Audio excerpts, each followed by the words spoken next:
হজরত মুয়াবিয়া রাদিয়াল্লাহু আনহু ছিলেন উমাইয়া খেলাফতের প্রতিষ্ঠাতা এবং একজন অত্যন্ত বিচক্ষণ ও দূরদর্শী শাসক। তার শাসনামলে মুসলিম সাম্রাজ্যের বিস্তার এবং নৌশক্তির উন্নয়ন বিশেষভাবে উল্লেখযোগ্য।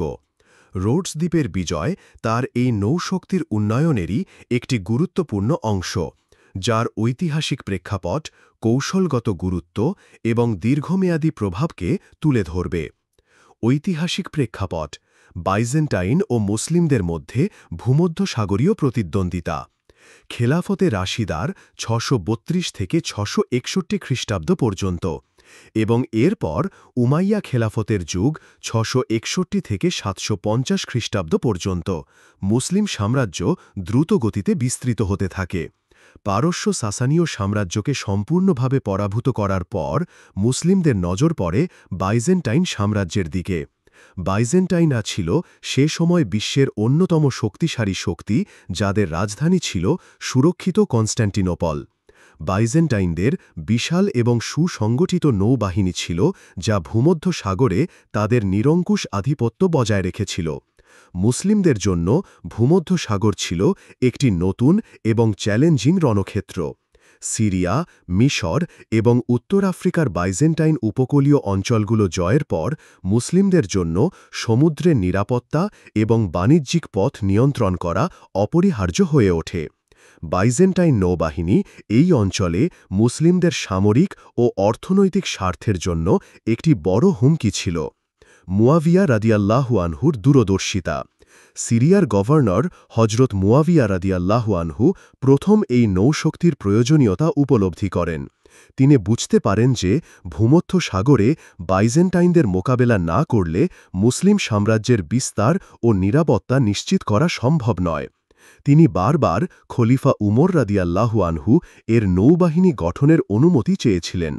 তবে উমর রাদিয়াল্লাহু আনহু সমুদ্র অভিযানের ঝুঁকি, আরবদের নৌশক্তির অভাব এবং তৎকালীন সামরিক অগ্রাধিকারের কারণে অনুমতি দিতে রাজি হননি।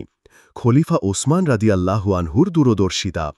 যদিও প্রথম দিকে খলিফা উমর রাদিয়াল্লাহু আনহু নৌ অভিযানের ঝুঁকি নিতে রাজি ছিলেন না, খলিফা ওসমান রাদিয়াল্লাহু আনহুর অনুমতি ছিল মুসলিম সাম্রাজ্যের একটি কৌশলগত মোড়। তিনি বুঝতে পেরেছিলেন যে ভূমধ্যসাগরে বাইজেন্টাইনদের নিরবিচ্ছিন্ন আধিপত্য মুসলিমদের নতুন বিজিত অঞ্চলগুলোর, যেমন সিরিয়া ও মিশর, নিরাপত্তা এবং অর্থনৈতিক সমৃদ্ধির জন্য হুমকি। রোডস বিজয়ের মতো ঘটনাগুলো ওসমান রাদিয়াল্লাহু আনহুর এই দূরদর্শী সিদ্ধান্তের সফল বাস্তবায়ন ছিল। কিন্তু এবার ওসমান রাদিয়াল্লাহু আনহু কয়েকটি শর্ত সাপেক্ষে অনুমতি দেন। ১. অভিযানে কাউকে বাধ্য করা যাবে না। ২. অভিযানে মুয়াবিয়া রাদিয়াল্লাহু আনহু তার স্ত্রীকে সঙ্গে নিয়ে যাবেন, যাতে অভিযানের ঝুঁকি অনুভূত হয়। ৩. সিরিয়া উপকূলে মুসলিম বাহিনীকে সহযোগিতা করার মতো পর্যাপ্ত বাহিনী ও রসদ রেখে যেতে হবে। মুয়াবিয়ার রাদিয়াল্লাহু ক্ষমতা সুসংগতকরণ। সিরিয়ার গভর্নর হিসেবে মুয়াবিয়া রাদিয়াল্লাহু আনহুর নৌশক্তি অপরিহার্য ছিল। বাইজেন্টাইনদের ওপর নৌ বিজয়ের মাধ্যমে তিনি তার নিজস্ব রাজনৈতিক প্রভাব এবং ক্ষমতা আরও সুসংগত করেন। পরবর্তীতে উমাইয়া খেলাফত প্রতিষ্ঠা করার সময় এই নৌশক্তির নিয়ন্ত্রণ তার জন্য একটি বিশাল সুবিধা এনে দেয়। বাইজেন্টাইন নৌ আধিপত্যের অবসান ও মুসলিম নৌশক্তির উত্থান। বাইজেন্টাইনদের স্বর্ণযুগ। সপ্তম শতাব্দীর মধ্যভাগ পর্যন্ত ভূমধ্যসাগরের পূর্ব অংশে বাইজেন্টাইন সাম্রাজ্যের ছিল অপ্রতিরোধ্য নৌশক্তি। তাদের রাজধানী কনস্ট্যান্টিনোপল ছিল বিশ্বের অন্যতম সুরক্ষিত শহর, যা মূলত শক্তিশালী নৌবাহিনীর মাধ্যমে সুরক্ষিত ছিল। বাইজেন্টাইনদের যুদ্ধজাহাজ, যা ড্রোমন নামে পরিচিত ছিল অত্যন্ত উন্নত এবং গ্রিক ফায়ার নামক এক ধরনের দাহ্য পদার্থ তাদের নৌযুদ্ধে এক অনন্য সুবিধা দিত। মুসলিমদের প্রাথমিক দুর্বলতা। আরবরা মূলত মরুভূমির জাতি ছিল এবং তাদের নৌ অভিজ্ঞতা ছিল সীমিত। পারস্য ও বাইজেন্টাইন সাম্রাজ্যের স্থলভূমি জয়ের পর ভূমধ্যসাগরীয় উপকূলীয় অঞ্চলগুলো মুসলিমদের হাতে আসে, কিন্তু বাইজেন্টাইন নৌ হুমকি তখনও বিদ্যমান ছিল।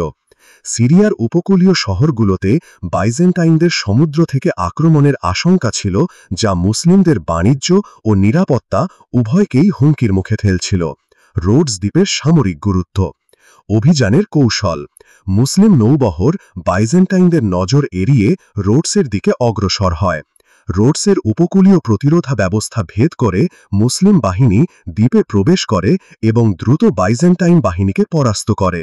স্থানীয় বাইজেন্টাইন গ্যারিসন হয় আত্মসমর্পণ করে অথবা পালিয়ে যায়।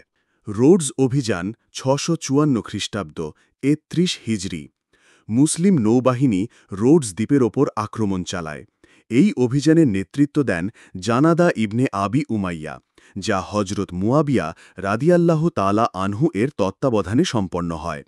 কেউ কেউ মুয়াবিয়া রাদিয়াল্লাহু আনহু এর নামও উল্লেখ করেন, তবে জানাদা ইবনে আবি উমাইয়া মূল সামরিক কমান্ডার হিসেবে পরিচিত। এই অভিযান বাইজেন্টাইন নৌশক্তির ওপর একটি বড় আঘাত হানে। মুসলিমরা রোডস দখল করে নেয় এবং দ্বীপটিকে তাদের সামরিক ঘাঁটিতে পরিণত করে। ভূমধ্যসাগরের নিয়ন্ত্রণ। রোডস দ্বীপের নিয়ন্ত্রণ মুসলিমদের ভূমধ্যসাগরের পূর্বাংশে একটি শক্তিশালী ঘাঁটি গড়ে তুলতে সাহায্য করে।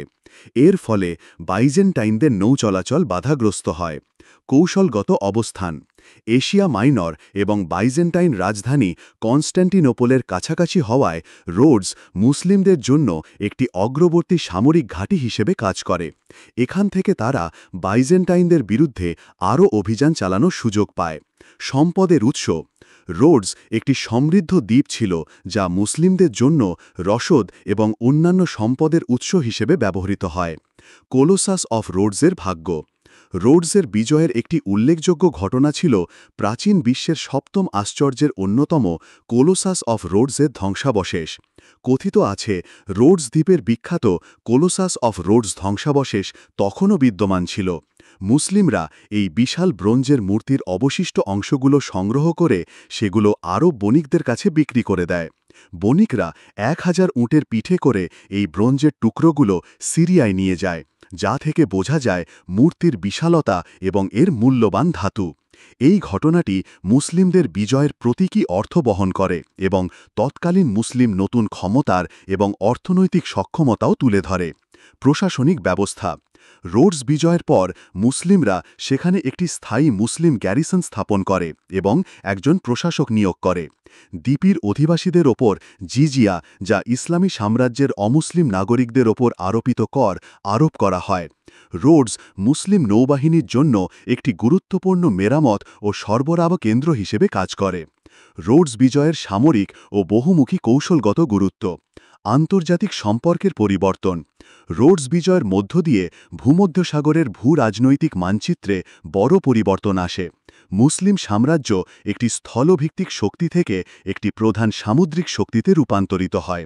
এটি অন্যান্য আঞ্চলিক শক্তি যেমন ইতালীয় রাজ্যগুলোর সাথে মুসলিমদের নতুন ধরনের কূটনৈতিক ও বাণিজ্যিক সম্পর্ক স্থাপনের পথ খুলে দেয়। এজিয়ান সাগরে প্রবেশাধিকার। রোডস বিজয়ের ফলে মুসলিমরা এজিয়ান সাগরে প্রবেশাধিকার পায়, যা বাইজেন্টাইন রাজধানী কনস্ট্যান্টিনোপলের দিকে সরাসরি সামরিক চাপ সৃষ্টি করে। অর্থনৈতিক গুরুত্ব এবং বাণিজ্য পথের নিয়ন্ত্রণ। বাণিজ্যিক কেন্দ্র হিসেবে রোডস দ্বীপ কেবল সামরিক কৌশলগত স্থানই ছিল না, এটি ভূমধ্যসাগরের একটি গুরুত্বপূর্ণ বাণিজ্যিক কেন্দ্রও ছিল। এটি পূর্ব ও পশ্চিমের মধ্যে সংযোগ স্থাপনকারী সমুদ্র পথে একটি গুরুত্বপূর্ণ বিরতিস্থল ছিল। রোডস দখলের ফলে মুসলিমরা এই বাণিজ্য পথগুলোর ওপর নিয়ন্ত্রণ লাভ করে, যা তাদের সাম্রাজ্যের অর্থনৈতিক সমৃদ্ধিতে অবদান রাখে এবং বাইজেন্টাইনদের বাণিজ্যকে ব্যাহত করতে সাহায্য করে। নতুন বাণিজ্যিক সুযোগ। মুসলিমদের হাতে রোডসের নিয়ন্ত্রণ আসার ফলে তারা ভূমধ্যসাগরীয় বাণিজ্যে আরও সক্রিয়ভাবে অংশ নিতে শুরু করে। মুসলিম বণিকরা নতুন বাণিজ্যিক রুট আবিষ্কার করে এবং দূরপাল্লার বাণিজ্যে তাদের প্রভাব বিস্তার করে। এতে ইসলামী বিশ্বের অর্থনৈতিক ভিত্তি আরও মজবুত হয়। শুল্ক ও কর রাজস্ব। বিজিত রোডস দ্বীপ থেকে মুসলিমরা নিয়মিত শুল্ক ও কর জিজিয়া আদায় করত। এটি ছিল খিলাফতের জন্য একটি গুরুত্বপূর্ণ রাজস্বের উৎস, যা সামরিক ব্যয় এবং অন্যান্য প্রশাসনিক কাজে ব্যবহৃত হতো। সম্পদের ব্যবহার। কোলোসাস অফ রোডসের ব্রঞ্জের ধ্বংসাবশেষ বিক্রি করার ঘটনাটি দেখায় যে মুসলিমরা বিজিত অঞ্চলের সম্পদকে কিভাবে অর্থনৈতিকভাবে ব্যবহার করত। এই ব্রঞ্জ পুনরায় ব্যবহার করা হয়েছিল সম্ভবত অস্ত্র বা অন্যান্য শিল্পকর্মে, যা মুসলিমদের বাস্তববাদী অর্থনৈতিক নীতির ইঙ্গিত দেয়। কনস্টান্টিনোপল অবরোধের প্রস্তুতি। রোডস এবং অন্যান্য দ্বীপ যেমন ক্রিট ও সিসিলির কিছু অংশ দখলের মাধ্যমে মুসলিমরা বাইজেন্টাইন রাজধানী কনস্টান্টিনোপল অবরোধ করার জন্য একটি সামরিক প্ল্যাটফর্ম তৈরি করে। যদিও উমাইয়াদের কনস্টান্টিনোপল অবরোধগুলো 674 থেকে 887 খ্রিস্টাব্দ পর্যন্ত এবং 717 থেকে 718 খ্রিস্টাব্দ পর্যন্ত সফল হয়নি, তবে এই দ্বীপগুলোর নিয়ন্ত্রণ ছিল তাদের এই বৃহৎ উচ্চাকাঙ্ক্ষার অংশ। নৌশক্তির ঘাঁটি। রোডস দ্বীপ মুসলিমদের ভূমধ্যসাগরের পূর্বাংশে একটি স্থায়ী এবং শক্তিশালী নৌঘাঁটি গড়ে তুলতে সাহায্য করে। এখান থেকে মুসলিমরা ভূমধ্যসাগরের বাণিজ্যিক ও সামরিক নৌপথের ওপর নজর রাখতে পারত। নৌশক্তির বিবর্তন। রোডস অভিযানের মাধ্যমে মুসলিমরা জাহাজ নির্মাণ, নৌকৌশল এবং দূরপাল্লার সমুদ্র অভিযানের ক্ষেত্রে মূল্যবান অভিজ্ঞতা অর্জন করে। উমাইয়াদের অধীনে মিশর ও সিরিয়ায় বিশাল জাহাজ নির্মাণ কেন্দ্র গড়ে ওঠে, যা মুসলিম নৌশক্তিকে আরও শক্তিশালী করে। বাইজেন্টাইন নৌ আধিপত্যের অবসান। রোডস দখলের ফলে বাইজেন্টাইন সাম্রাজ্যের ওপর সরাসরি চাপ সৃষ্টি হয়। বাইজেন্টাইনরা তাদের সাম্রাজ্যের পশ্চিম ও পূর্বাঞ্চলে নৌপথে তাদের একচেটিয়া নৌ আধিপত্যের অবসান ঘটে, যা তাদের মূল ভূখণ্ডকে দুর্বল করে তোলে। মুসলিমরা একটি নতুন সামুদ্রিক শক্তি হিসাবে আবির্ভূত হয়। সাগরে আধিপত্য বিস্তার। এই বিজয়ের মাধ্যমে মুসলিমরা ভূমধ্যসাগরে তাদের নৌশক্তির সম্প্রসারণ ঘটায়। এরপর তারা সিসিলি এবং ক্রিট সহ অন্যান্য গুরুত্বপূর্ণ দ্বীপের দিকে তাদের অভিযান পরিচালনা করে। নতুন যুদ্ধক্ষেত্র। রোডস বিজয় মুসলিমদের স্থলভিত্তিক যুদ্ধের বাইরে সমুদ্রভিত্তিক যুদ্ধে অভিজ্ঞতা অর্জনের সুযোগ করে। এর ফলে তারা জাহাজ নির্মাণ, নৌকৌশল এবং সামুদ্রিক অভিযানের জন্য প্রয়োজনীয় দক্ষতা অর্জন করে। কনস্টান্টিনোপল অবরোধের প্রস্তুতি। রোডস এবং অন্যান্য দ্বীপগুলো দখলের ফলে মুসলিমরা বাইজেন্টাইন রাজধানী কনস্টান্টিনোপলের দিকে অগ্রসর হওয়ার জন্য একটি কৌশলগত অবস্থান তৈরি করে। উমাইয়া খিলাফতের যুগে মুসলিমরা বারবার কনস্টান্টিনোপল অবরোধ করার চেষ্টা করে, যদিও সেগুলো সফল হয়নি। ইসলামী সভ্যতার বিকাশ। শক্তিশালী নৌশক্তি মুসলিম বণিকদের জন্য ভূমধ্যসাগরের বাণিজ্যিক পথগুলো খুলে দেয়, যা ইসলামী বিশ্বের অর্থনৈতিক সমৃদ্ধি এবং সাংস্কৃতিক আদান-প্রদানে গুরুত্বপূর্ণ ভূমিকা রাখে। ইসলামী বিশ্বের সামুদ্রিক ঐতিহ্য। রোডস অভিযানের মতো ঘটনাগুলো মুসলিমদের মধ্যে একটি শক্তিশালী সামুদ্রিক ঐতিহ্য গড়ে তোলে। উমাইয়া এবং আব্বাসীয় খিলাফতের সময় মুসলিমরা ভূমধ্যসাগর, ভারত মহাসাগর এবং এমনকি আটলান্টিক মহাসাগরেও তাদের নৌ উপস্থিতি বজায় রাখে। এই সামুদ্রিক ঐতিহ্য জ্ঞান ও সংস্কৃতির আদান-প্রদানেও গুরুত্বপূর্ণ ভূমিকা রাখে। ইউরোপের ওপর প্রভাব। ভূমধ্যসাগরে মুসলিমদের ক্রমবর্ধমান শক্তি ইউরোপীয় রাজ্যগুলোর ওপরও প্রভাব ফেলে। এটি ইউরোপীয়দের নিজেদের নৌশক্তি বিকাশে উৎসাহিত করে এবং ক্রুসেডের মতো ঘটনাগুলোতেও এর পরোক্ষ প্রভাব দেখা যায়। প্রাচীন সভ্যতার সঙ্গে যোগাযোগ। রোডস বিজয় মুসলিমদের প্রাচীন গ্রিক ও রোমান সভ্যতার স্মৃতিচিহ্নগুলোর সংস্পর্শে নিয়ে আসে। যদিও কোলোসাসের মতো কিছু ধ্বংসাবশেষ বিক্রি করা হয়েছিল, তবে এই যোগাযোগ মুসলিম পণ্ডিতদের মধ্যে প্রাচীন জ্ঞানচর্চার প্রতি আগ্রহ বাড়াতে সাহায্য করেছিল। দীর্ঘমেয়াদী পরিণতি ও উমাইয়া খিলাফতের অবদান। ভূমধ্যসাগরে ক্ষমতার ভারসাম্য। রোডস অভিযান এবং অন্যান্য নৌ বিজয়গুলো ভূমধ্যসাগরে মুসলিম ও বাইজেন্টাইনদের মধ্যে ক্ষমতার এক নতুন ভারসাম্য তৈরি করে। বাইজেন্টাইনরা তাদের নৌশক্তির ওপর থেকে চাপ কমানোর জন্য বারবার চেষ্টা করে, যার ফলে দীর্ঘকাল ধরে ভূমধ্যসাগরীয় দ্বীপগুলোতে সংঘাত বজায় থাকে।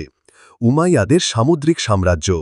উমাইয়া খিলাফত শুধু স্থলপথেই নয়, সমুদ্রপথেও একটি বিশাল সাম্রাজ্য গড়ে তোলে। উত্তর আফ্রিকা থেকে স্পেন, আল আন্দালুস পর্যন্ত বিস্তৃত তাদের সাম্রাজ্যের সমুদ্রপথে যোগাযোগ বজায় রাখতে শক্তিশালী নৌবাহিনী অপরিহার্য ছিল। রোডস এই বৃহত্তর সামুদ্রিক সাম্রাজ্যের একটি গুরুত্বপূর্ণ অংশ ছিল। রোডসের দীর্ঘমেয়াদী প্রভাব ও উমাইয়া খিলাফত। রোডস দখলের পর এটি উমাইয়া খিলাফতের একটি গুরুত্বপূর্ণ প্রদেশে পরিণত হয়। দ্বীপটিতে মুসলিম প্রশাসক নিয়োগ করা হয় এবং স্থানীয় অধিবাসীদের ওপর জিজিরা আরোপ করা হয়, যা এক ধরনের বিশেষ কর।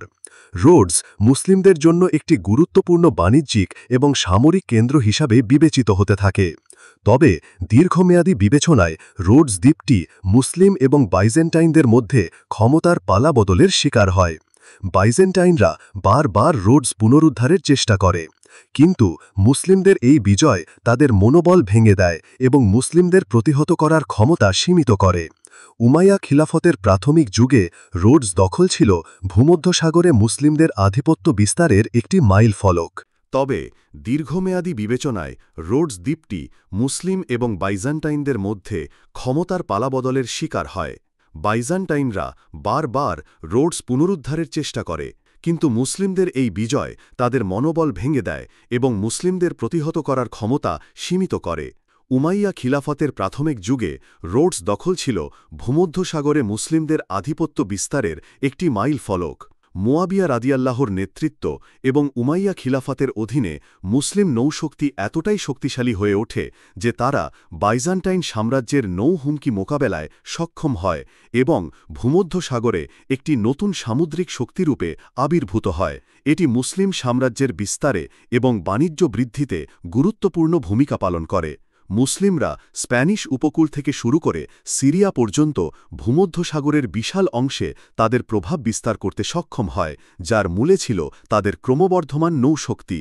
সংক্ষেপে, রোডস দ্বীপের অপর উমাইয়া অভিযান কেবল একটি সামরিক বিজয় ছিল না, এটি ছিল ভূমধ্যসাগরে বাইজান্টাইন আধিপত্যের অবসান এবং মুসলিম নৌশক্তির উত্থানের একটি প্রতীকী ঘটনা। এই অভিযান উমাইয়া খিলাফতের সামরিক উচ্চাকাঙ্ক্ষা এবং একটি বৃহৎ সাম্রাজ্য গঠনের দৃঢ়